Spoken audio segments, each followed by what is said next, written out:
बिहार विधानसभा चुनाव से पहले एनडीए ने अपना गियर बदल लिया है और मोदी नीतीश की अगुवाई में गठबंधन अब रेस में आगे दिखाई दे रहा है। एक और पूर्व विधायक अनंत सिंह को लेकर बड़ी खबर आई है जो विपक्ष के लिए हैरान परेशान करने वाला है। तो दूसरी ओर महागठबंधन की उम्मीदों पर लोजपा रामविलास के अध्यक्ष और केंद्रीय मंत्री चिराग पासवान ने पानी फेर दिया है, जिससे तेजस्वी यादव और राहुल गांधी बेहद परेशान हैं। बिहार चुनाव से पहले प्रदेश में बदलते सियासी समीकरण न सिर्फ महागठबंधन की राह मुश्किल कर रहा है, बल्कि लालू यादव के उस सपने पर पानी फेर रहा है जिसे लेकर आरजेडी हर दिन बिहार की जनता को गुमराह कर रही है। बहुत जल्द बिहार चुनाव को लेकर आचार संहिता का ऐलान हो जाएगा, लेकिन उससे पहले दो सियासी घटना ने महागठबंधन खेमे में भूचाल ला दिया है। नमस्कार, कैपिटल टीवी बिहार में आपका स्वागत है। मैं हूं आपके साथ नविंदु।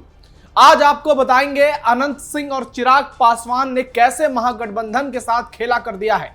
वीडियो बहुत शानदार होगा, लास्ट तक जुड़े रहिएगा।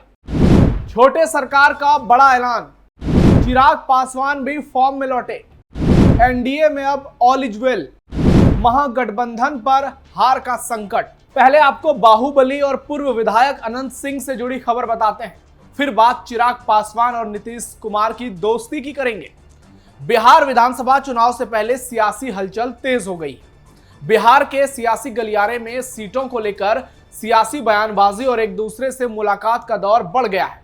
इसी कड़ी में सीएम नीतीश कुमार के काफी करीबी माने जाने वाले बिहार सरकार में मंत्री अशोक चौधरी ने मोकामा के पूर्व विधायक बाहुबली अनंत सिंह से मुलाकात की, जिसके बाद सियासी गलियारों में चर्चाओं का बाजार गर्म हो गया। दरअसल अशोक चौधरी से मुलाकात के बाद मोकामा से पूर्व विधायक अनंत सिंह ने आगामी चुनाव में एक बार फिर मोकामा सीट से चुनाव लड़ने का ऐलान कर दिया।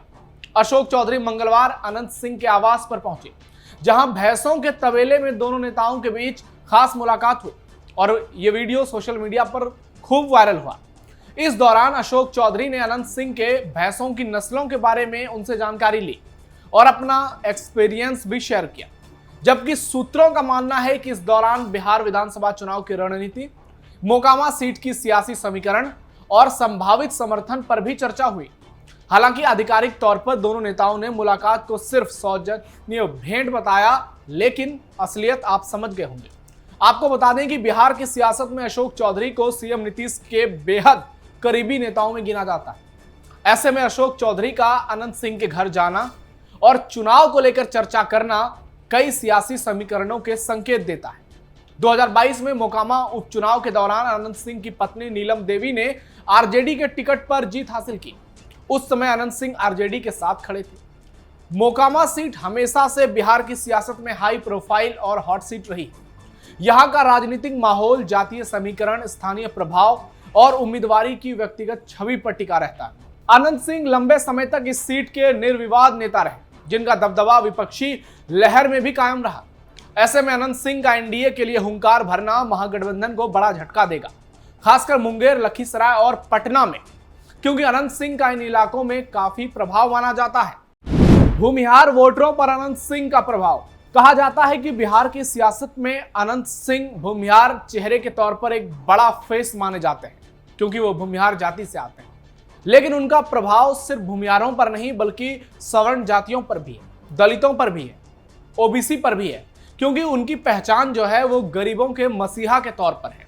लोग उन्हें जनता के मददगार के तौर पर जानते हैं और अनंत सिंह हर किसी की मदद करते हैं, ऐसा वहां के तमाम सियासी लोगों का कहना है और स्थानीय लोग भी इस बात की तस्दीक करते हैं।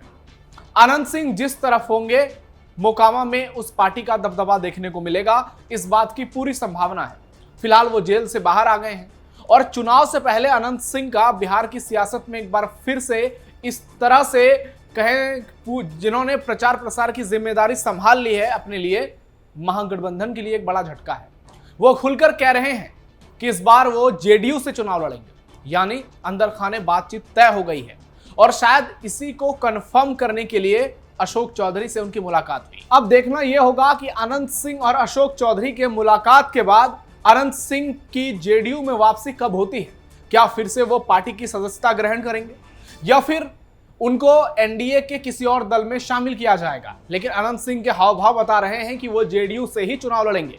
इसी तरह उन्होंने लोकसभा चुनाव के दौरान पहले ही कह दिया था कि वो कांग्रेस से चुनाव लड़ेंगे। वो जब जिस पार्टी का नाम लेते हैं वही पार्टी उनको टिकट दे देती है। यह बताता है कि अनंत सिंह का रुतबा और उनका चेहरा, उनका कद बिहार की सियासत में कितना बड़ा है। चिराग पासवान का नीतीश सरकार पर बड़ा बयान। एक और अनंत और अशोक की मुलाकात ने बिहार की सियासत में रोमांच पैदा कर दिया है, तो दूसरी ओर चिराग पासवान ने महागठबंधन की बोलती बंद कर दी है। केंद्रीय मंत्री चिराग ने रविवार को बड़ा बयान देते हुए कहा कि विपक्ष लगातार कोशिश कर रहा है कि एनडीए में किसी तरह की दरार दिखाई दे, लेकिन उनकी ये कोशिश नाकाम रहेगी। उन्होंने कहा कि एनडीए पूरी तरह से एकजुट है और 225 से ज्यादा सीटें जीतने के लक्ष्य की ओर तेजी से बढ़ रही है। यानी चिराग पासवान ने साफ कर दिया है कि वो एनडीए सरकार के साथ मजबूती से खड़े हैं। चिराग पासवान ने एक बार फिर अपने बयान से महागठबंधन को बड़ा झटका दिया है। उन्होंने साफ साफ बता दिया है कि वो नीतीश सरकार के साथ मजबूती से खड़े हैं और महागठबंधन जो उन पर आरोप लगा रहा है वो पूरी तरह से बेबुनियाद है। पिछले कुछ दिनों से चिराग पासवान को लेकर महागठबंधन के नेता एनडीए पर निशाना साधते हैं, लेकिन चिराग पासवान ने एक बार फिर अपने बयान से साफ कर दिया कि वो चुनाव से पहले इधर उधर नहीं करेंगे और एनडीए के साथ पूरी तरह से एकजुट रहेंगे। विधानसभा चुनाव से पहले एनडीए आगे। आपको बता दें कि चिराग पासवान जिस जाति से आते हैं, पासवान जाति की बिहार में 5% से ज्यादा आबादी है और चिराग जिस ओर रहते हैं उस गठबंधन का पलड़ा भारी रहता है। पिछले बार विधानसभा चुनाव में चिराग पासवान एनडीए से अलग होकर चुनाव लड़े थे और इसका खामियाजा जेडीयू को भुगतना पड़ा था। जेडीयू जो 70-72 सीटों पर थी वो घटकर 42 पर आ गई और इसके लिए चिराग पासवान को एक बड़ा कारण बताया गया, क्योंकि चिराग पूरे चुनाव में एक और मोदी का हनुमान खुद को बताते रहे, लेकिन दूसरी ओर उन्होंने जेडीयू के खिलाफ तमाम सीटों पर अपने उम्मीदवार उतार दिए, जिसका खामियाजा जेडीयू को भुगतना पड़ा और पार्टी बहुमत से बहुत दूर रह गई। जो पार्टी 70-72 के आंकड़े पर पहुंची थी वो घटकर 42 पर आ गई और इस महागठबंधन ने इसे बड़ा चुनावी मुद्दा बना दिया। हालांकि सरकार तो जेडीयू की बन गई, नीतीश कुमार और एनडीए एक साथ आ गई और बीजेपी जेडीयू की सरकार में नीतीश फिर से सीएम बन गए, लेकिन चिराग ने जितने बड़े पैमाने पर जेडीयू को नुकसान पहुंचाया उसने जेडीयू की छवि बिहार में खराब कर दी और जेडीयू जो खुद को बिहार की सियासत में सबसे बड़ी पार्टी होने का दावा करती थी उस पर चिराग ने डेंट लगा दिया।